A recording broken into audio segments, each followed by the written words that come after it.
एक कहानी बड़ी दिलचस्प कहानी बन चुकी है। ये 10 बीवियों की कहानी। कुछ खवातीन इसमें बड़ी मुलव्विज रहती हैं, वो मन्नत तक मान लेती हैं कि मेरा फला काम हो गया तो मैं 10 बीवियों की कहानी पढ़वाऊंगी, मैं इसकी नजर दिलाऊंगी, और वो तमाम गांव महल्ले की पूरे अपने खानदान की औरतों को इकट्ठा कर लेती हैं, वो 10 बीवियों की कहानी होती है। क्या इसकी हकीकत है, क्या कराना चाहिए कि नहीं कराना चाहिए, तो आज मैं इसकी वजाहत कर दूं। बहुत से लोग फ़ोन भी करते हैं, कश्मकश में रहते हैं।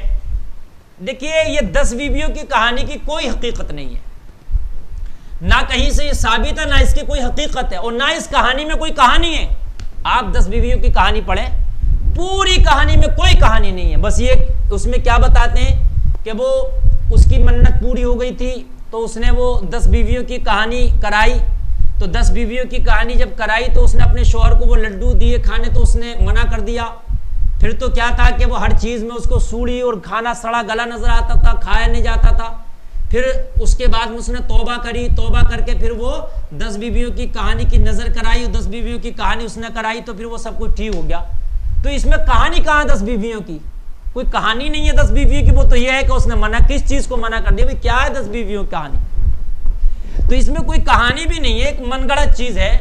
मार तमाम इसमें औरतें बड़ा है, तमाम गुस्ल करेंगी, खुशबुएं लगाएंगी, घर को लीपेंगी, पोतेंगी, और उसमें जो लड्डू भी होते हैं देसी घी के लड्डू बनाए जाते हैं, और फिर उसमें पूरी खानदान की औरतें इकट्ठी होती हैं। 10 बीवी कहानी सुन के भी क्या सुन के आई तुम? कोई सीख मिली, कोई इस्लाह हुई उसमें? कुछ नहीं, बस वो पढ़ दी जाती है कि वो फातिहा, उसने 10 बीवियों की कहानी को नहीं माना तो सब कुछ बर्बाद हो गया, और 10 बीवियों की कहानी को मान लिया तो सब कुछ आबाद हो गया।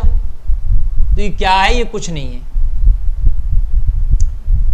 ऐसे ही 16 सैयदों की कहानी करके कुछ बताते हैं, और जो है कि 16 सैयदों की कहानी है ये, तो ये भी समझ में नहीं आता कि 16 सैयदों की भी कौन सी कहानी है, क्या ये सब इनकी कोई रिवायत नहीं है, सब मनगढ़ंत है। तो 16 सैयद हो या 10 बीवियों की कहानी हो, ये सब नहीं कराना चाहिए। इसका कोई कहीं से सबूत भी नहीं है और इसका कोई मामला भी नहीं है। इसकी जगह ये होना चाहिए, ख़वातीन अगर करना ही चाहती हैं तो अपने घर पे कोई एक ऐसा वाज रख लें, अपने घर पे कोई ऐसा छोटा सा प्रोग्राम औरतों का रख लें कि ख़वातीन महल्ले की इकट्ठी हो जाए, और उसमें कुछ पढ़ी लिखी ख़वातीन, आजकल तो माशाल्लाह बहुत सी ख़वातीन ऐसी हैं कि जो आलिमा का कोर्स कर ले रही हैं, उर्दू उनको पढ़ना आती है, तो किताब में पढ़ के मसले मसाइल सुना दें, उनकी कुछ इस्लाह कर दें।